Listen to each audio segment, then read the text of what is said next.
Hello students, তো আজকের ভিডিওতে আমরা ডিসকাস করব কেমিস্ট্রি অ্যাপটিটিউড টেস্ট 2021 এর ক্লাস 10 এর যে প্রশ্নটা আছে তার সলিউশন নিয়ে। So let's start. গ্রুপ এতে ফার্স্ট কোশ্চেন হচ্ছে, what is the name of the yellow precipitate formed by the reaction of KI and PbNO3? বাংলাতে বলেছে KI এবং লেড নাইট্রেটের বিক্রিয়া যে হলুদ পদক্ষেপ তৈরি হয় সেটা কি। তো first we have to say what is the reaction হলে এটা কি হচ্ছে, কি তৈরি হচ্ছে।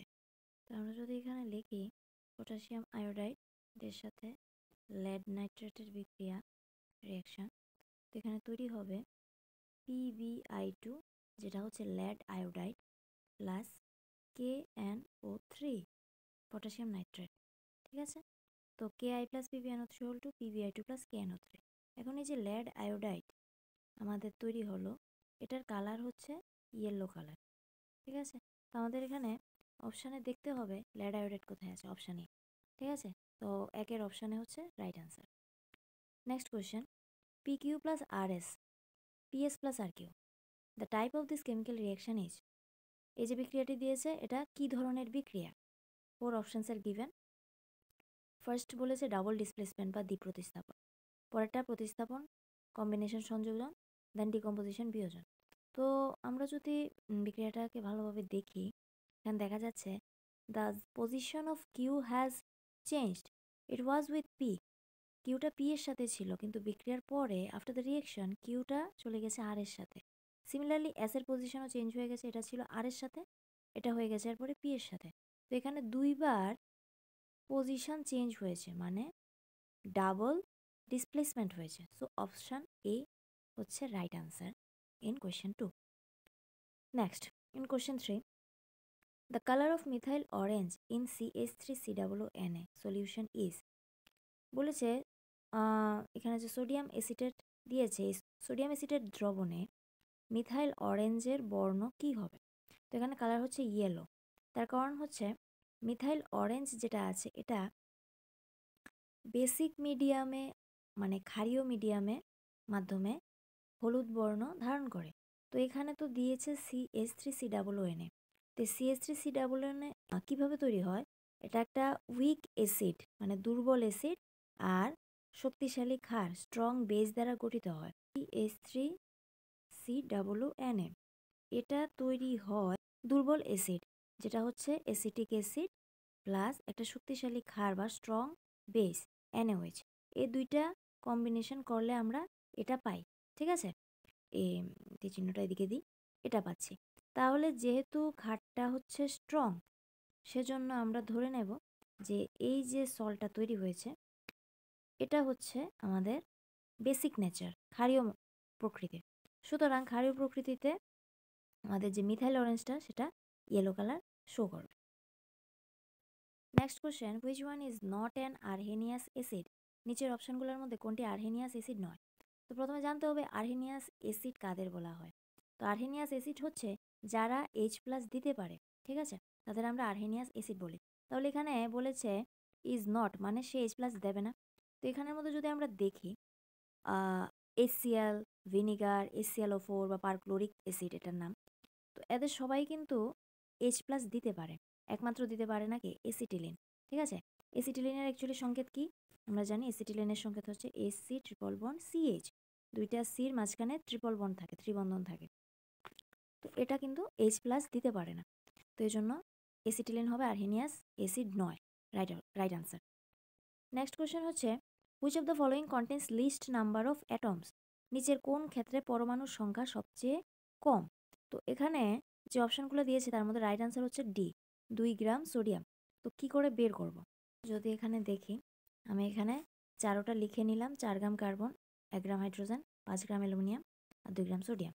তাদের মধ্যে বলেছে অ্যাটম নাম্বার কত সেটা আমরা প্রথমে বের করব, তারপরে দেখব কোনটার মধ্যে, এখানে প্রশ্নে বলেছে কি লিস্ট নাম্বার, তো কোনটার মধ্যে কম আছে সেটা চেক করব। তো যদি আমরা প্রথমে এটা দেখি, 4 গ্রাম কার্বন বলেছে, তো কার্বনের সিম্বল 12, আরে সি আমরা জানি, আর কার্বনের মাস কত, ভর 12 হয়। তাহলে আমরা এখান থেকে বলতে পারি যে 12 গ্রাম কার্বনের মধ্যে অ্যাটম কয়টা থাকে? অ্যাভোগাড্রো সংখ্যক 6.022 × 10⁻23।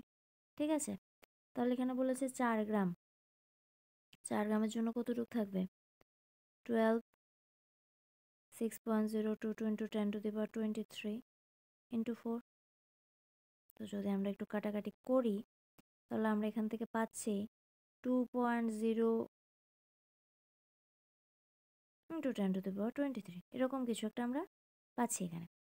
এখানে যদি দেখি আমরা হাইড্রোজেনের সিম্বল 1, তার অ্যাটমিক মাস 1, তাহলে আমরা বলতে পারি 1 গ্রাম হাইড্রোজেনের atom number 6.022 into 10 to the power 23 Avogadro সংখ্যক। তাহলে এখানে দিয়েছি 1 গ্রাম, তো 1 গ্রামে তো এতটুকুই আছে, তাহলে এটার থেকে এটাতে বেশি আছে কিন্তু, ঠিক আছে। নেক্সট এবার বলেছে 5 গ্রাম অ্যালুমিনিয়ামের সিম্বল Al, অ্যাটমিক মাস 27, তাহলে আমরা বলতে পারি 27 গ্রামে থাকে অ্যাভোগাড্রো সংখ্যক atom, that is 6.022 into 10 to the power 23। তাহলে 5 গ্রামে কতটুক থাকবে 27 নিচে, উপরে 6.022 into 10 to the power 23 into 5। তো এখানে যদি আমরা কাটাকাটি করার পরে রেজাল্ট আসবে 1.11 into 10 to the power 23, এরকম একটা মান আসবে, ঠিক আছে। তাহলে দেখা যাচ্ছে এই তিনটার মধ্যে সব থেকে কম হচ্ছে কিন্তু এটা, রাইট। এবার লাস্টেরটা দেখি 2 গ্রাম সোডিয়ামের সিম্বল কি Na, atomic mass 23, that means 23 গ্রামের মধ্যে থাকছে অ্যাভোগাড্রো সংখ্যক, ঠিক আছে। আমাকে দিয়েছে 2 গ্রাম, তাহলে 2 গ্রামে কত হবে 23 নিচে, ওপরে Avogadro number into 2, 0.524 into 10 to the power 23 এত। তো এখন যদি আমি তুলনা করি চারটের মধ্যে, দেখা যাচ্ছে এটার মধ্যে কিন্তু সব থেকে কম সংখ্যক অ্যাটম আছে, সুতরাং রাইট আনসার হচ্ছে এখানে option D. Next question, the indicator which can be used to test the pH of neutral solution. প্রশম দ্রবণের পিএইচ নির্ণয়ে ব্যবহার করা হয় নিচের কোনটা? বলেছে methyl orange, red litmus, universal indicator, phenolphthalein. এখন এখানে রাইট আনসার হচ্ছে অপশান সি, ইউনিভার্সাল ইন্ডিকেটর। এখন প্রশ্ন হচ্ছে কি করে, তার জন্য আমি তোমাদেরকে একটা চার্ট দেখাচ্ছি। এই চার্টটাতে যদি তোমরা দেখো, লক্ষ্য করবে যে প্রথমে আছে ইউনিভার্সাল ইন্ডিকেটর, ঠিক আছে, ইন্ডিকেটর। আর এখানে 3 টাইপের সলিউশন নেওয়া হয়েছে, নিউট্রাল সলিউশন, অ্যাসিডিক আর একটা বেসিক। ইউনিভার্সাল ইন্ডিকেটরটা 3 টাইপের সলিউশনে কিন্তু 3টা ডিফারেন্ট কালার দেখায়, ঠিক আছে। কিন্তু ফিনলফথেলিন বলো, মিথাইল অরেঞ্জ বলো, রেড লিটমাস বলো, এরা তিনোটা কিন্তু 3 টাইপের সলিউশনে কিন্তু 3 রকম কালার দেখায় না, যে কোনো 2টা সেম কালার হয়। যেমন ফিনলফথেলিনের ক্ষেত্রে হোয়াইট কালার সে নিউট্রাল সলিউশনেও দেখায়, অ্যাসিডিক সলিউশনেও দেখায়। তাহলে তুমি ফিনলফথেলিন দিয়ে আইডেন্টিফাই করতে পারবে না এটা কি নিউট্রাল নাকি অ্যাসিডিক সলিউশন তোমাকে দেওয়া হয়েছে, কারণ 2 ক্ষেত্রেই হোয়াইট আসবে। একইভাবে মিথাইল অরেঞ্জ যদি তুমি ইউজ করো, নিউট্রালেও ইয়েলো, বেসিকেও ইয়েলো, তুমি আইডেন্টিফাই করতে পারবে না যে তোমাকে দেওয়া সলিউশনটা কি নিউট্রাল নাকি বেসিক। সিমিলারলি রেড লিটমাস দিয়ে যদি চেষ্টা করো, তাহলে দেখবে নিউট্রাল সলিউশনেরও রেড কালার, অ্যাসিডিকেরও রেড, তাহলে তুমি আইডেন্টিফাই করতে পারবে না যেটা কি নিউট্রাল না অ্যাসিডিক দিয়েছে। সো একমাত্র ইউনিভার্সাল দিয়েই আইডেন্টিফাই করা যাবে যেটা কি নিউট্রাল না অ্যাসিডিক না বেসিক। 3টা ক্ষেত্রে 3টা আলাদা কালার দেখায়। সুতরাং আমাদের যে কোশ্চেন দিয়েছে এখানে, রাইট আনসার হবে option C. Next question, the metal extracted from galena is. Galena থেকে যে ধাতু নিষ্কাশন করা হয় তা হলো লেড, পিবি, ঠিক আছে। Next question, element X forms an amphoteric oxide of formula X2O3, produces H2 gas on reaction with both acid and base. The element is। আচ্ছা, এখানে আমাদের মেইন হিন্ট দিয়েছে অ্যাম্ফোটেরিক অক্সাইড মানে উভধর্মী অক্সাইড। তো আমরা জানি সাধারণত উভধর্মী অক্সাইড কে দেয়, অ্যালুমিনিয়াম দেয়, জিঙ্ক দেয়। তো যখন অ্যালুমিনিয়াম অক্সাইড তৈরি করে তার ফর্মুলাটা কি হয়, তার ফর্মুলাটা হয় Al2O3, তাই না? কি করে, কারণ অ্যালুমিনিয়ামের অক্সিডেশন স্টেট কত, জারণ তো 3, আর অক্সিজেনের কত হবে 2। তো আমরা যদি এভাবে ক্রস করি তাহলে আমরা করতে পারি Al2O3। যদি আমরা জিঙ্ক দেখি, জিঙ্কের ক্ষেত্রে কি হয়, ZnO হয়। কি করে, জিঙ্কেরও 2 হয়, অক্সিজেনেরও 2 হয়, ক্রস করলে 2 2 সেম আছে, এজন্য ZnO লিখি আমরা, ঠিক আছে। তো এখানে আমরা অপশনগুলোর মধ্যে দেখব কে কে আছে। এখানে একমাত্র আছে অ্যালুমিনিয়াম, জিঙ্ক তো নেই, সুতরাং এখানে রাইট আনসার হচ্ছে D, aluminium. Next question, the chemical process use to extract aluminium metal from bauxite is. Bauxite থেকে অ্যালুমিনিয়াম ধাতু যে রাসায়নিক পদ্ধতি প্রয়োগ করা হয় তা হলো মানে তুমি বক্সের থেকে যে অ্যালুমিনিয়াম ধাতু বের করবে কোন রাসায়নিক পদ্ধতি দ্বারা করা হয়, তো এটা রাইট আনসার হচ্ছে ইলেকট্রোলাইটিক রিডাকশন বা তড়িৎ বিজারণ। Next question, which compound forms on heating of NH4CNO? NH4CNO কে উত্তপ্ত করলে কোন যৌগ তৈরি হয়? তো NH4CNO র নাম হচ্ছে অ্যামোনিয়াম সায়ানেট। ঠিক আছে, তো যদি আমরা এটাকে উত্তপ্ত করি আমরা পাই অপশান বি ইউরিয়া। ফর্মুলা হচ্ছে CONH2 ঠিক আছে, তো এটা মনে রাখবে, অ্যামোনিয়াম সায়ানেটকে হিট করলে আমরা পাচ্ছি urea. Next question, select the wrong statement, ভুল বিবৃতিটি চিহ্নিত করো। তো এখানে 4টে অপশন দিয়েছে, বলছে এটার মধ্যে কোনটা ভুল। প্রথমটা বলেছে metallic character decreases from left to right along a period. পর্যায় সারণীর বাঁ দিক থেকে ডান দিকে যদি আমরা যাই ধাতব ধর্মটা হ্রাস পায়। কথাটা ঠিক, কারণ আমাদের যে পিরিয়ডিক টেবিল থাকে তার বাঁ দিকে থাকে ধাতুগুলা আর ডান দিকে যাচ্ছে অধাতুগুলা, তো সুতরাং ধাতব ধর্ম হ্রাস পায়।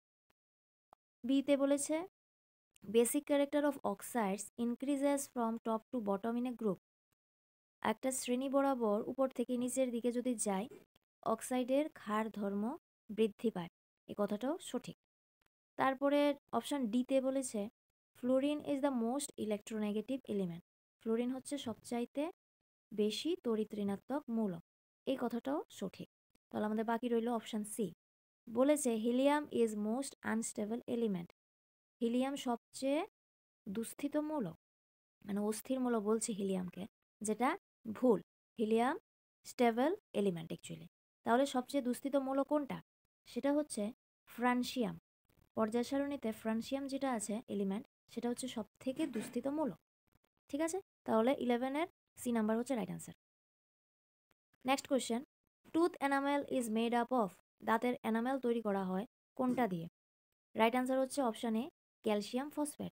ক্যালসিয়াম ফসফেটের ফর্মুলা হচ্ছে CA3PO4(2). Next question, an aqua solution turns red litmus blue, excess addition of which would reverse the change.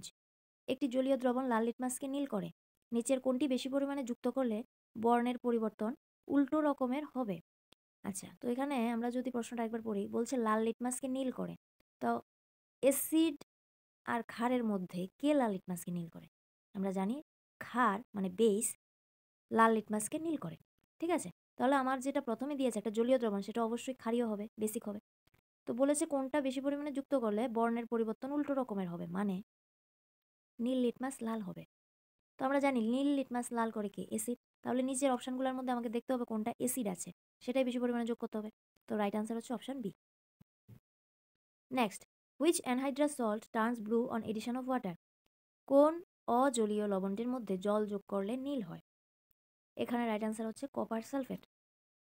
Copper sulphate যখন তার মধ্যে জল যোগ করা হয় তখন সেটা নীল রঙের হয়ে যায়। আর জল যোগ করলে তার ফর্মুলাটা ব্লু ভিট্রিয়ালের হয়, CuSO4.5H2O। আমরা পড়েছি ব্লু ভিট্রিয়াল তুতের কালার হয়ে যায়। ঠিক আছে, সো 14-এর অপশান বি হচ্ছে right answer. Next 15, brine is concentrated aqua solution of what. Brine দ্রবণটা গাঢ় জলীয় দ্রবণ কোনটার হবে? তো এখানে রাইট আনসার হচ্ছে NaCl, সোডিয়াম ক্লোরাইডের গাঢ় জলীয় দ্রবণকে বলে brine. Which of the following is neutral flux. নিচের কোনটি প্রশম বিগালক? তো এখানে রাইট আনসার হচ্ছে Na3Al(F6). Next question, which of the following on very strong heating will leave no residue. কোনটিকে তীব্রভাবে উত্তপ্ত করলে কোনো অবশেষ থাকে না? রাইট আনসার ইজ ডায়মন্ড বা হীরক। Which mixture on heating produces a fruity smell. কোন মিশ্রণটিকে উত্তপ্ত করলে ফলের গন্ধ পাওয়া যায়? তো এখানে মনে রাখতে হবে অ্যাসিড আর অ্যালকোহল যদি বিক্রিয়া করে তাহলে তারা এস্টার তৈরি করে। এই এস্টারের গন্ধ কিন্তু ফলের গন্ধ মিষ্টি গন্ধযুক্ত হয়। তো আমাদের প্রথমে মিক্সচারের মধ্যে দেখতে হবে অ্যাসিড আর অ্যালকোহল, COOH যুক্ত অ্যাসিড আর C2H5OH এরকম alcohol, OH alcohol, COOH group আর OH গ্রুপ একসাথে আছে কিনা। যেমন এটার মধ্যে আছে, ঠিক আছে, এটার মধ্যে COOH গ্রুপ নেই, তো হবে না, এস্টার তৈরি হবে না। পরের অপশানটা দেখি, এখানের মধ্যে COOH যুক্ত অ্যাসিড নেই, শুধু OH আছে, তো এগুলো হবে না।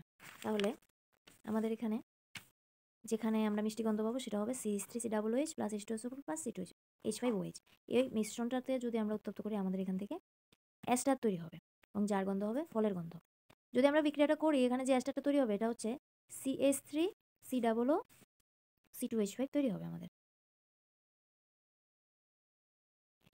এই অ্যাস্টারটা তৈরি হবে যার গন্ধ মিষ্টি গন্ধযুক্ত হবে ফলের গন্ধ। নেক্সট কোশ্চেন হচ্ছে which of the following compound is used as a refrigerant? হিমায়ক হিসেবে নিচের কোনটি ব্যবহার করা যায়? তো এখানে যে অপশন দিয়েছে তার মধ্যে প্রথমে দিয়েছে C6H6 বেনজিন, পরে দিয়েছে C2H4 ইথিন, তারপরে দিয়েছে CF2Cl2 ডাইক্লোরো ডাইফ্লুরোমিথেন, অ্যান্ড অপশনটি দিয়েছে CH2Cl2 ডাইক্লোরো মিথেন। তো এখানে রাইট আনসার হবে option C dichlorodifluoromethane. Next question number 20। এখানে একটা রিয়েকশনের মতো দিয়েছে CH2CH2 দুইটা সি এর মধ্যেই বিআর লাগানো আছে 1,2 ডাইব্রোমো ইথেন। ঠিক আছে, এটার মধ্যে কি দিয়েছে? ইথানল দিয়েছে আর KOH দিয়েছে আর হিট দিয়েছে। তো প্রশ্ন করেছে এই বিক্রিয়াতে এক্স একটা তৈরি হবে, এটা কি হবে? তো এখানে রাইট আনসার হচ্ছে এসিটিলিন তৈরি হবে। ঠিক আছে, তো এখানে আগে দুইটা সি এর মাঝখানে সিঙ্গেল বন্ড ছিল, দুইটা সি এর মাঝখানে ট্রিপল বন্ড হয়ে যাবে এবং এই প্রোডাক্টটা তৈরি হবে। পাশে সাইড প্রোডাক্ট হিসাবে তৈরি হবে KBr প্লাস H2O জল। তো এখানে রাইট আনসার হবে অপশন এ C2H2 ইথাইন বা acetylene. Next question complete combustion of a hydrocarbon gives. হাইড্রোকার্বনের সম্পূর্ণ দহনে তৈরি হয় কি তৈরি হবে? তো হাইড্রোকার্বন মানে হাইড্রোজেন আছে কার্বন আছে, তো এটাকে যদি দহন করা হয় বার্নিং করা হয় কম্বাসন, অবশ্যই অক্সিজেন লাগবে। তো কার্বনের সাথে অক্সিজেন যাবে, হাইড্রোজেনের সাথে অক্সিজেন যাবে, তাহলে এটা তৈরি করবে কি? কার্বন ডাইঅক্সাইড আর জল তৈরি হবে। ঠিক আছে, next which one of the following is correct order of atomic ready? নিচের কোনটি পারমাণবিক ব্যাসার্ধের সঠিক ক্রম? আচ্ছা, তো আমরা যখন পিরিয়ডিক টেবিল দেখি পর্যায় সারণী, তার মধ্যে আমরা যদি বাদিক থেকে ডান দিকে যাই, লেফট সাইড থেকে রাইট সাইডে যাই, তাহলে অ্যাটমিক রেডি বা পারমাণবিক ব্যাসার্ধ কমে আসে। ঠিক আছে, তো আমাদের যে এখানে নাইট্রোজেন অক্সিজেন ফ্লুরিন দিয়েছে, আমরা যদি দেখি নাইট্রোজেন হচ্ছে 7 নাম্বার অ্যাটমিক নাম্বার, তারপরে আছে অক্সিজেন, তারপরে আছে ফ্লুরিন। এভাবে হচ্ছে পিরিয়ডিক টেবিলে এই তিনটা মৌল এভাবে সাজানো আছে, বাদিকে আছে নাইট্রোজেন ডান দিকে আছে ফ্লুরিন, তাহলে নাইট্রোজেন থেকে ফ্লুরিনের দিকে তার অ্যাটমিক রেডি কী হবে? পারমাণবিক ব্যাসার্ধ কমতে থাকবে বাদিক থেকে ডান দিকে। সো এখানে রাইট অপশান হচ্ছে অপশান ডি, নাইট্রোজেনের বেশি তারপর অক্সিজেন তারপর fluorine. Next question which is the atomic number of an element that forms basic oxide? যে মৌলটি ক্ষারীয় অক্সাইড তৈরি করে তার পরমাণু ক্রমাঙ্ক কত? এখন প্রথমে বুঝতে হবে যে ক্ষারীয় অক্সাইড কে তৈরি করবে। এখানে 18, 15, 17 আর 19 দিয়েছে। তো আমরা জানি 18 হচ্ছে কার? আর্গনের, 15 কার? ফসফরাসের, 17 অ্যাটমিক নাম্বার বা পরমাণু ক্রমাঙ্ক কার? ক্লোরিনের, 19 হচ্ছে পটাশিয়ামের। তো এখানে যে চারটে এলিমেন্ট আমরা দেখলাম পটাশিয়াম ফসফরাস আর্গন আর ক্লোরিন, এই চারটের মধ্যে ধাতু মেটাল কে আছে? পটাশিয়াম। আমরা জানি ধাতুর অক্সাইডগুলো ক্ষারীয় হয় আর অধাতুর অক্সাইডগুলো আম্লিক হয়। তো এখানের মধ্যে এটা ধাতু, ঠিক আছে। ক্লোরিন কিন্তু অধাতু, আর্গন নিষ্ক্রিয় গ্যাস, ঠিক আছে। তো আমরা যদি পিরিয়ডিক টেবিলে আমরা পড়েছি স্টার্টিংয়ের দিকে কে থাকে? ধাতুরা থাকে। পটাশিয়াম কিন্তু স্টার্টিংয়ের দিকে আছে আর এরা কি? এরা লাস্টের দিকে আছে। তো পর্যায় সারণী বা পিরিয়ডিক টেবিলে স্টার্টিংয়ে ধাতু থাকে, পেছনের দিকে অধাতু থাকে। ধাতুগুলার অক্সাইড কি হয়? ক্ষারীয় হয়। তাহলে এখানে কি হবে right answer? Option D is the right answer. Next which metal does not react with cold water as well as hot water? কোন ধাতুটি গরম ও ঠান্ডা জলের সাথে বিক্রিয়া করে না? এখানে রাইট আনসার হবে সিলভার, যেটা গরম জল ঠান্ডা জল কারোর সাথে বিক্রিয়া করে না। বাকিগুলোর ক্ষেত্রে দেখো সোডিয়াম দিয়েছে, এটা ঠান্ডা জলের সাথে বিক্রিয়া করে। ক্যালসিয়াম দিয়েছে, এটাও ঠান্ডা জলের সাথে বিক্রিয়া করে। ম্যাগনেসিয়াম দিয়েছে, এটা গরম জলের সাথে বিক্রিয়া করে। ঠিক আছে, ঠান্ডা গরম কারোর সাথে বিক্রিয়া করবে না, সিলভার। এছাড়া আরও একটা জিনিস, আয়রন, অ্যালুমিনিয়াম, জিঙ্ক, এই তিনটা স্টিমের সাথে বিক্রিয়া করে শুধু, কিন্তু সিলভার স্টিম হোক, ওয়াটার হোক, হট ওয়াটার হোক, কোল্ড ওয়াটার হোক, কারোর সাথেই বিক্রিয়া করে না। Next question an alkane should have how many carbon atoms to show isomerism? সমাবয়বতা প্রদর্শনের জন্য কোনো অ্যালকেন যৌগের মধ্যে ন্যূনতম কয়টি কার্বন পরমাণু দরকার? তো এখানে রাইট আনসার হচ্ছে 4। এখন ব্যাপার হচ্ছে কিভাবে। সো তার জন্য আমাকে আগে একটা 4 কার্বনের একটা যৌগ আমাকে আঁকতে হবে। সাপোজ আমি নিলাম CH3, CH2, CH2, CH3। এখানে 4টা কার্বন আছে, এটা হচ্ছে কি? বিউটেন। ঠিক আছে, এই যৌগটার নাম বিউটেন। চারটা কার্বন আছে 1 2 3 and 4।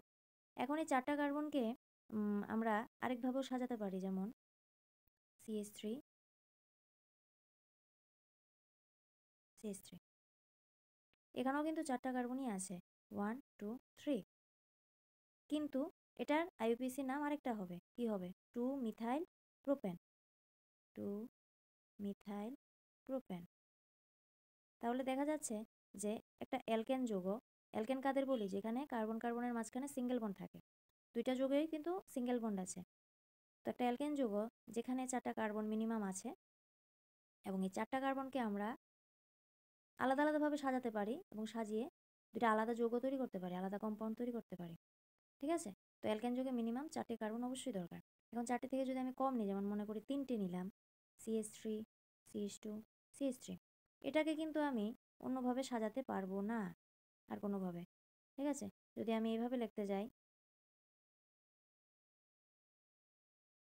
তাও কিন্তু সেম হয়েছে 1 2 3 CH3 CH2 CH3 CH3 CH2 CH3, অন্য কোনোভাবে এটাকে সাজাতে পারবো না, কিন্তু এটাকে সাজাতে পেরেছি। তাই মিনিমাম অ্যালকেনের মধ্যে চারটে কার্বন থাকতে হবে আইসোমারিজম দেখানোর জন্য। Next question, the electronic configuration of element M is 284. In modern periodic table the element is placed in which group? একটা মৌলের ইলেকট্রন বিন্যাস দেওয়া আছে 2 8 4। আধুনিক পর্যায় সারণীতে মৌলটি কোন শ্রেণীতে আছে? গ্রুপ বের করতে, শ্রেণী বের করতে বলেছে। তো প্রথমে আমি 284 এটাকে যদি আমরা লিখে নিই 284, KLM এর ইলেকট্রন বিন্যাসটা আমাকে দিয়ে দিয়েছে, বলেছে শ্রেণী বের করতে, শ্রেণী বা কলাম কত হবে, কলাম নাম্বার কত। আচ্ছা, কলাম নাম্বার বের করতে হলে আমরা প্রথমে দেখব যে লাস্টের যে কক্ষপথ বা লাস্টের যে শেল হয়, এখানে আছে কি M, তার মধ্যে কয়টা ইলেকট্রন আছে, এখানে কয়টা ইলেকট্রন আছে 4 প্লাস। আমি যদি একটা সবগুলোকে প্লাস করি কত হয়, 8 + 2 10 + 14, তাহলে 14 হচ্ছে মানে কি টোটাল অ্যাটমিক নাম্বার হচ্ছে বা পারমাণবিক সংখ্যা আমার কত আসছে 14। তার মানে আমি বুঝতে পারছি এটা পি ব্লকের কোনো একটা এলিমেন্ট। পি ব্লকের মৌলের ক্ষেত্রে কলাম নাম্বার বের করার সময় লাস্টের কক্ষপথের ইলেকট্রন প্লাস 10 করতে হয়, এটা ফর্মুলার 10। তাহলে কত হলো টোটাল 14, 14 হচ্ছে তার কলাম নাম্বার বা শ্রেণী নাম্বার। তো এখানে আমরা অপশনে দেখবো 14 আছে কিনা, yes, so option C is the right answer. Next, which of the following is alkali metal, নিচের কোনটি ক্ষার ধাতু। তো পিরিয়ডিক টেবিলের মধ্যে আমাদের যে কলাম 1 আছে বা গ্রুপ 1 আছে, গ্রুপ 1 হচ্ছে অ্যালকালি মেটাল আর গ্রুপ 2 হচ্ছে অ্যালকালাইন আর্থ মেটাল।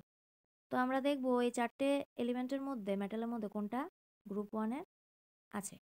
তো সোডিয়াম যেটা, সোডিয়াম গ্রুপ 1 এ আছে, সুতরাং সোডিয়াম হবে alkali metal, right answer A. Next question, which compound on heating gives brown gas, কোন যৌগটিকে উত্তপ্ত করলে বাদামি গ্যাস দেবে। এবার রাইট আনসার হচ্ছে PbNO3(2). তো এটাকে যদি আমরা অ্যাকচুয়ালি হিট করি আমরা কি পাই, PbNO3(2), এটাকে যদি আমরা হিট দিই তাহলে আমরা পাচ্ছি PbO + NO2 + O2।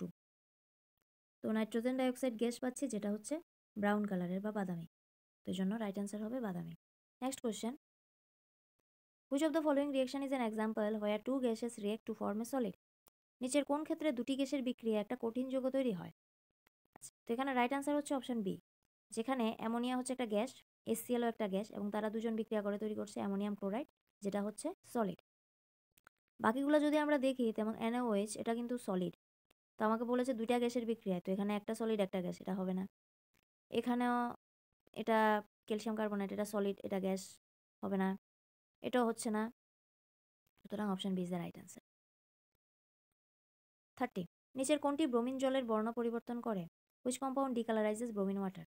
তো ব্রোমিনের কালার আছে রেড টাইপের একটা কালার আছে, বলছে এই কালারটাকে কে ভ্যানিশ করতে পারবে। এখানে রাইট আনসার হচ্ছে C2H2 বা এসিটিলিন। অ্যাকচুয়ালি ব্রোমিন জলের কালার পরিবর্তন করতে পারে অ্যালকিন আর অ্যালকাইন। তো অ্যালকিন হচ্ছে যার মধ্যে ডাবল বন্ড থাকে, অ্যালকাইন হচ্ছে যার মধ্যে ট্রিপল বন্ড থাকে। তো এখানে CH4 এটার মধ্যে ডাবল বন্ড নেই, ট্রিপল বন্ড নেই, হবে না। এটা বেনজিন রিং, সাইক্লিক স্ট্রাকচার, এটা হবে না। তো CH3OH এটা মিথানল, এখানেও এটাও হবে না। বাকি রইল C2H2, এটা হচ্ছে গিয়ে এসিটিলিন, এটার যদি স্ট্রাকচার লিখি এরকম হয়,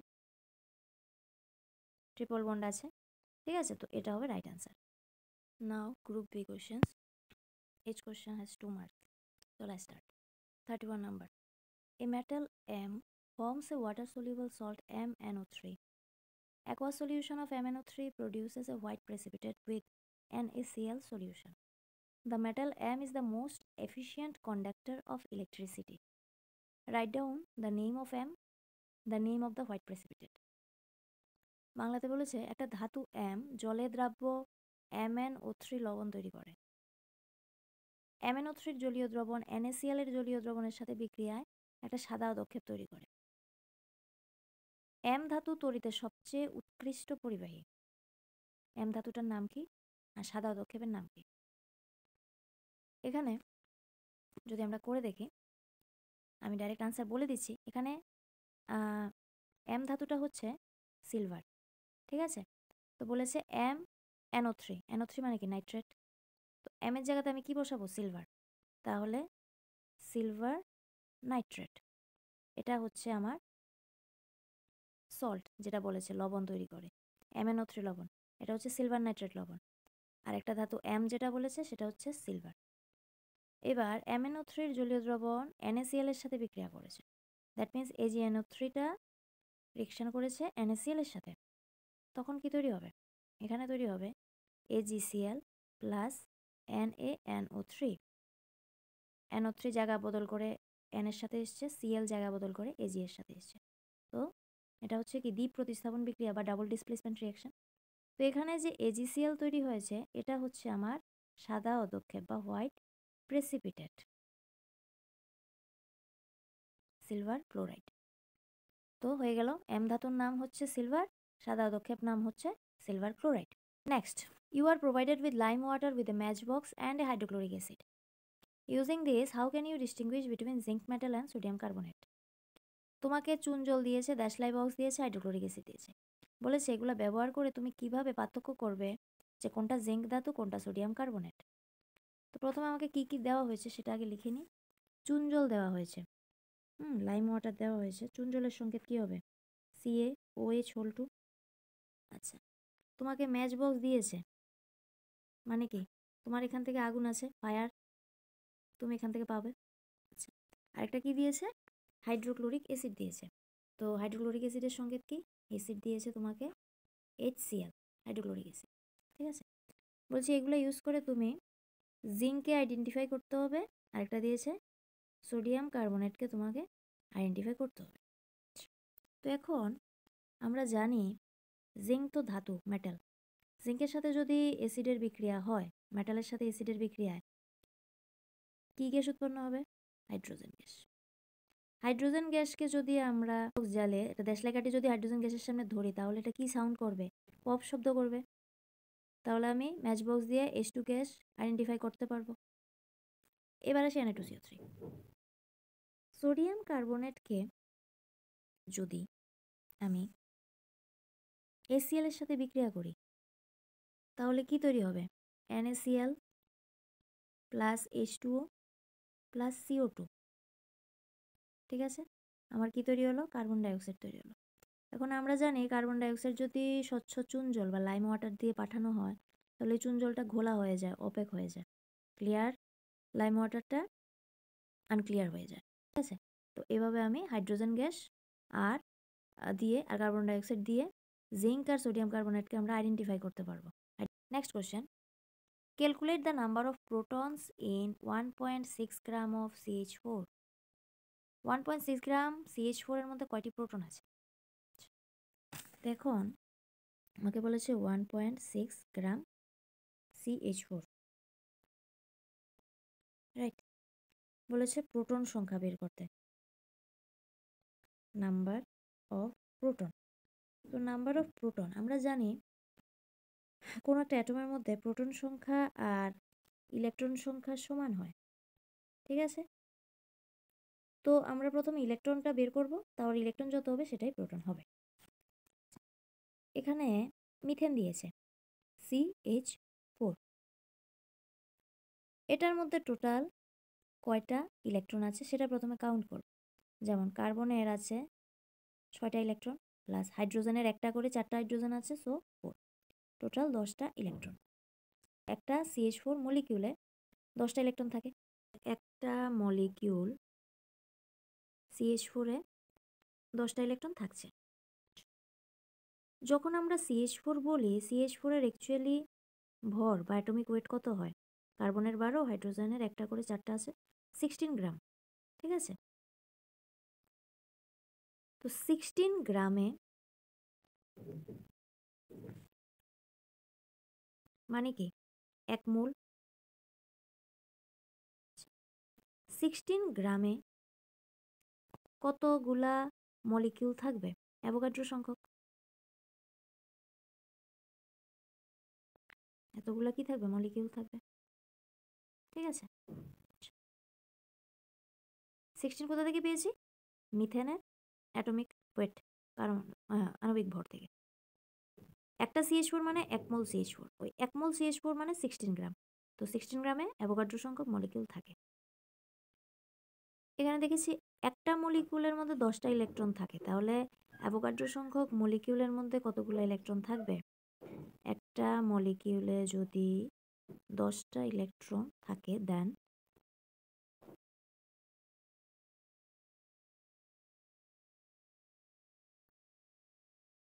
6.02 × 10⁻23 নাম্বার মলিকিউলসের মধ্যে কতগুলো ইলেকট্রন থাকতে পারে? ইন্টু 10 করব আমরা। ঠিক আছে, এতগুলা কি থাকবে ইলেকট্রন।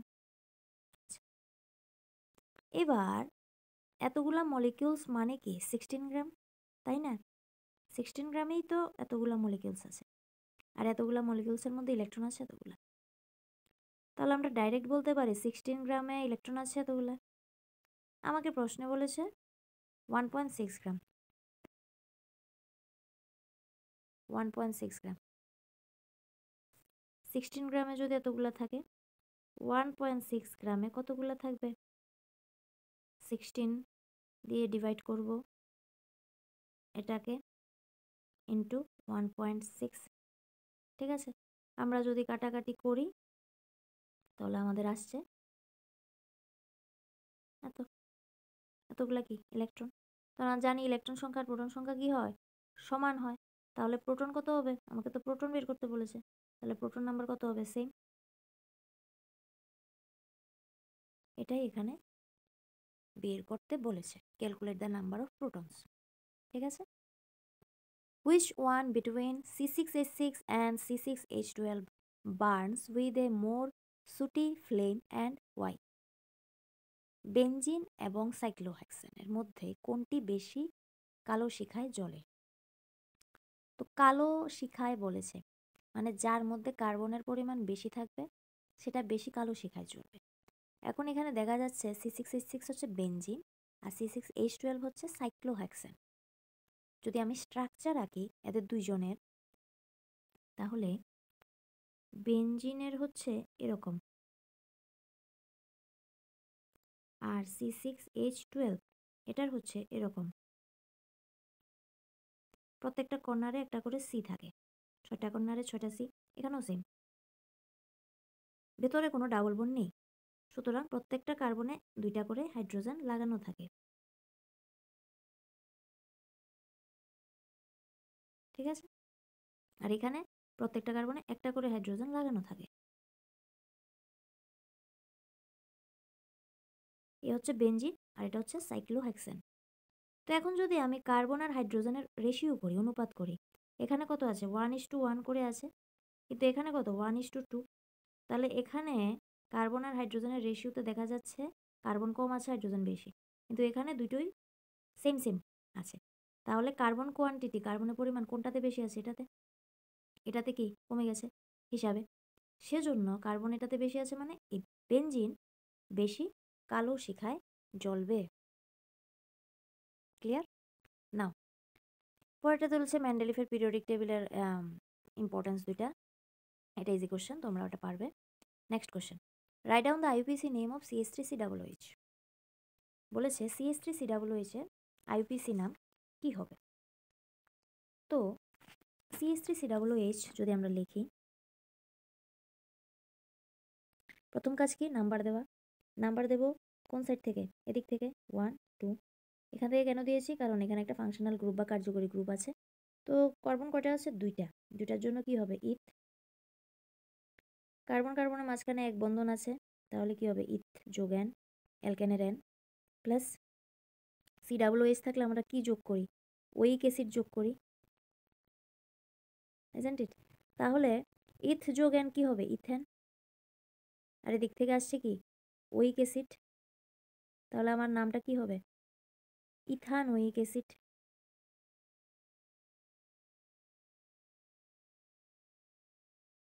ঠিক আছে, বা আমরা লিখতে পারি ethanoic acid. This is the IUPAC name. Next question বলেছে, write down the structural formula of ethylene. ইথিলিনের গঠন সংখ্যা থাকতে বলেছে। তো তোমাকে দিয়ে দিয়েছে ইথিলিন, ETHYLENE, ইথিলিন। ইথ শব্দটা এসছে মানে কি? 2টা কার্বন আছে। লাস্টে কি আছে? ইন। ইন মানে কি? ডাবল বন্ড থাকলেই ইন হয়। এবার কার্বনের 4টে বন্ড হয়, 2টো তো হয়ে গেছে, আর 2টো তাহলে কি দিয়ে ম্যানেজ করবো? হাইড্রোজেন দিয়ে। সো এটা হচ্ছে structural formula of ethylene. So আশা করি ভিডিওটি তোমাদের কাজে লাগবে। Thank you for watching.